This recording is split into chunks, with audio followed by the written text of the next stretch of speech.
which is why history gets to be written by people like Tinubu in Nigeria. History gets to be distorted, but based on at least publicly accessible historical accounts, which can be verified, which I can back up, it's fair to say that um, President Bola Tinubu coming out this morning and speaking about democracy as though he himself was instrumental in the struggle for the return of democracy. Meanwhile, this was someone who was negotiating with Abacha through the back door during the so-called Nadeko struggle, which was supposedly part of. You see, Nigerians are very forgetful people. They are very forgiving people too. And that is why our politicians, they use us. They know we'll forgive them or we'll forget. Or the people who even try to stand up and say, no, he did this, just needs a voice to say, no, let's leave him, he's our brother. And the people who made bad decisions that hurt you and me, you see people say, no, he's from our side, he's our brother. And they start supporting him and defending him, even if he did bad, that affected them too. We're also very tribalistic people. And this has made us made very poor decisions, including choosing our leaders. But there are people who are trying to make us get the right history.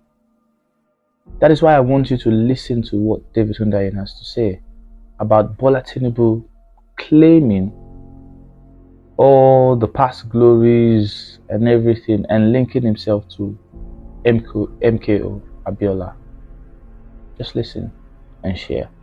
This was someone that when Ken Saro-Wiwa was being executed by the Abacha regime in cahoots with Shell Oil, he owned a Shell Oil filling station in Washington DC, and in fact Nigerians in Washington DC actually held a demonstration at his Shell Oil, holding placards denouncing him in 1996.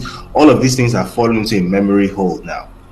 So he's able to present himself as a hero that he categorically was not. So it's unfortunate, but at the same time, it's as far as Nigerian politics go, it's more of the same until those who know better or those who were there come out and state what happened and allow history to be written correctly. It's no surprise that he would want to cast himself in a certain light, to make a certain association, because I think part of what established his political brand at all in the first place was this idea that as a member of Nadeko, which he was in the 90s, that he was instrumental in the fight against military dictatorship, and the return of democracy in 1999 was at least in part due to his efforts alongside those of Nadeko. That's certainly the narrative that he would want to put across. So, and it follows logically from that he would also want to be associated with the legacy of MQ Abiola for a number of reasons, not all of which are benign political reasons. Some of them I find to be quite questionable reasons. So, to my mind, based on my individual reading of what his political motivations are,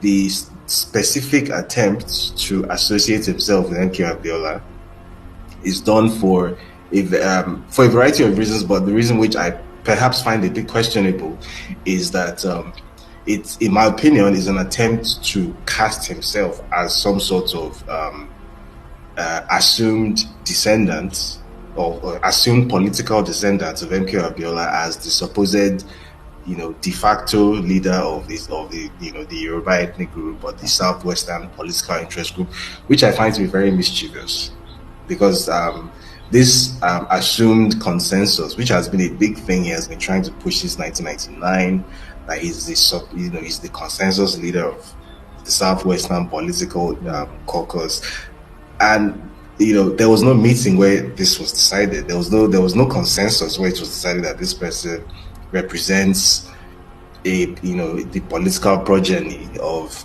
Obafemi Awolowo or MK Abiola. There was no meeting where these things were decided, but he's been very clever at positioning himself in certain ways. So I'm not surprised that it's more of the same, and he's going to keep on doing this. It's a very faint dog whistle, but it's a dog whistle nonetheless, and the people to whom it's directed at understand what he's trying to say when he's saying it.